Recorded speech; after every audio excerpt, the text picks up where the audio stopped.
Taste the Daily.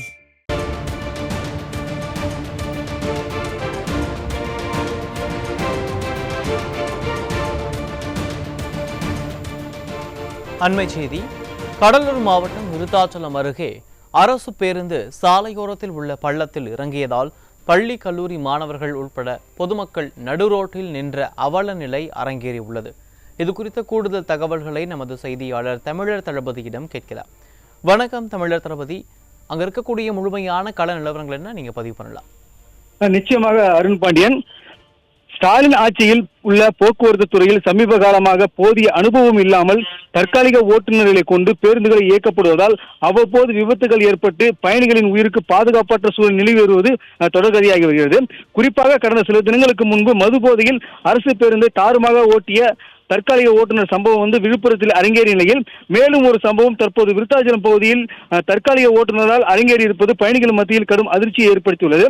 அதாவது கடலூர் மாவட்டம் விருத்தாச்சலம் பேருந்து நிலையத்திலிருந்து எடச்சுத்தூர் கிராமத்திற்கு நாள்தோறும் காலை மாலை என இரு வேளைகளிலும் பள்ளி கல்லூரி மாணவர்களை ஏற்றுவதற்காக சிறப்பு பேருந்து இயக்கப்பட்டு வருகிறது.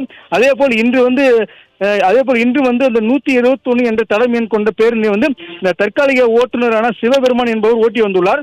அவ்வாறு எடச்சுத்தூர் கிராமத்திலிருந்து பள்ளி கல்லூரி மாணவர்களை ஏற்றிக்கொண்டு இந்த மங்களமேட்டை நோக்கி அரசு பேருந்து வந்து கொண்டிருந்தது. இந்நிலையில் பார்த்தோம் என்றால் அந்த எடச்சுத்தூர் கிராமத்தை தாண்டி வந்து கொண்டிருந்த அந்த அரசு பேருந்து எதிரே தனியார் பள்ளி வாகனத்திற்கு வழிவிட அரசு பேருந்தானது சாலை ஓரத்தில் சென்றதால் சாலையை விட்டு கீழே இறங்கி பள்ளத்தில் சிக்கியது. இதனால் இந்த சுமார் ஒரு மணி நேரத்துக்கு மேலாக அந்த பேருந்தில் பயணித்த பள்ளி மற்றும் கல்லூரி மாணவர்கள் எல்லாமே நடுரோட்டில் நிற்கக்கூடிய ஒரு அவலநிலை ஏற்பட்டது.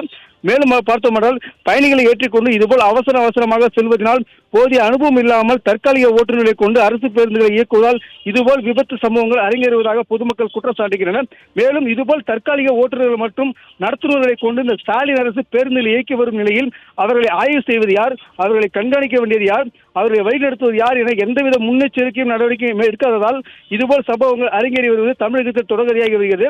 மேலும் இந்த விபத்து ஏற்பட்ட சாலை மிகவும் குறுகலான சாலை என்பதால் தற்போது இது குறித்து மங்களம்பேட்டை காவல்துறையினர் விசாரணை மேற்கொண்டு வருகின்றனர். அருண் பாண்டியன்.